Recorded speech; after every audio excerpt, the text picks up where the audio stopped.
Petite histoire. Je me rappelle quand monsieur était vraiment infidèle. Je lui ai tendu un petit piège. J'avais une amie dans le temps. Un gros piège.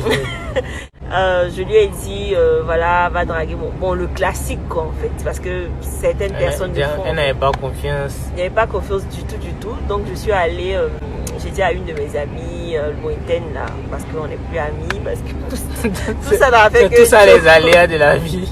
Finalement, je lui ai dit de draguer mon mec, essayer de voir, de lui dire que voilà, tu me plais, je te vois sur Facebook. Elle lui a dit et tout ça comme ça à causer, c'était pas mal. Moi je voyais les messages, elle m'envoyait des messages, elle me disait comment ça se passait entre eux. Et voilà, faut forcer, faut tout faire, tu vas aller me voir. Vraiment, je la poussais en fait.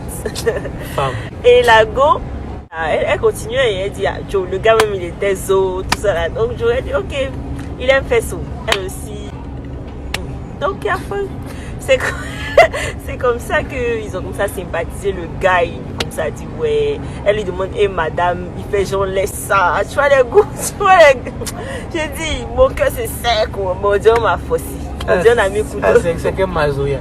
Il a cherché à la voir, il devait se voir. Donc moi en fait je devais le voir ce même jour là.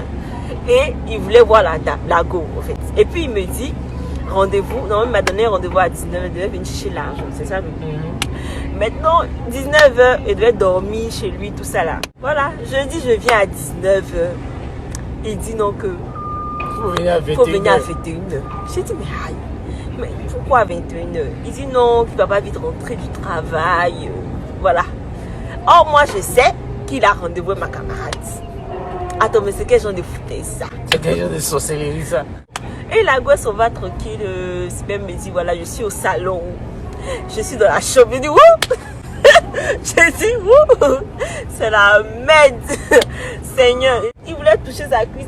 Oh, il ne pas toucher sa cuisse. En tout cas, il voulait bon. Moi, je sais pas. On est allé discuter. Ils ont discuté dans la chambre. C'est-à-dire que c'est dans la chambre, ils discutent. On a discuté, c'est tout. Ok. Donc, il commençait à pleurer. En fait, je suis venue chez lui. Il était fâché.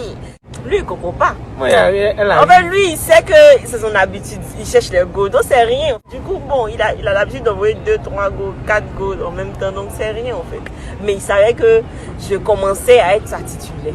Mais il ne sait pas ce qu'elle a fait. Il dit, il ne veut plus dormir. Il dit, il ne dort plus là-bas. Que Jean, il se met chez l'argent, il me fait. Il a dit, aïe, ok, on va tout de suite parti à la maison. Et là, maintenant, je lui envoie un message. Je lui dis qu'en fait, c'est ma camarade.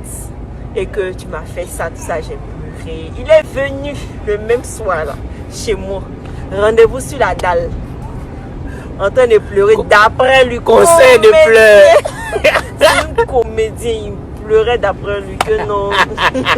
Que non, il s'explique. C'est pas ce qui lui arrive. Vraiment. Ma chérie, tu as souffert. Tu as cherché ta souffrance aussi. J'ai cherché ma souffrance. Franchement, c'est pas la bonne idée. Parce que ça sert à rien. Parce qu'en fait, ça te fait mal cadeau.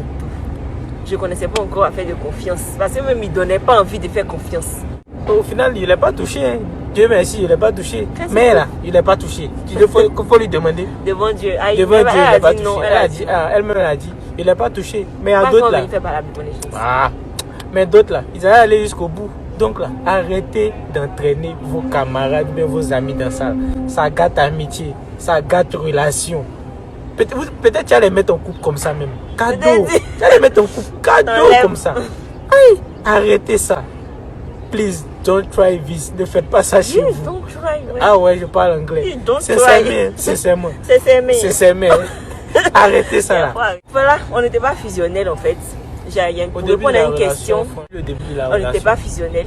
Pour répondre à ta question, on n'était pas fusionnels du tout parce que chacun gérait ses oui. On était éparpillés. Moi aussi, franchement, il faut que je dise la vérité. C'était pas que lui, moi aussi j'étais. C'est qu'on était ensemble, on passait de bons moments. Voilà. Mais dès qu'on sort, c'est fini. Chacun dans son genre. On n'est pas comme si on trompait. Mais en fait, personne ne dépendait on n'avait pas de l'autre. Voilà, mais maintenant on s'est créé en fait des cocons.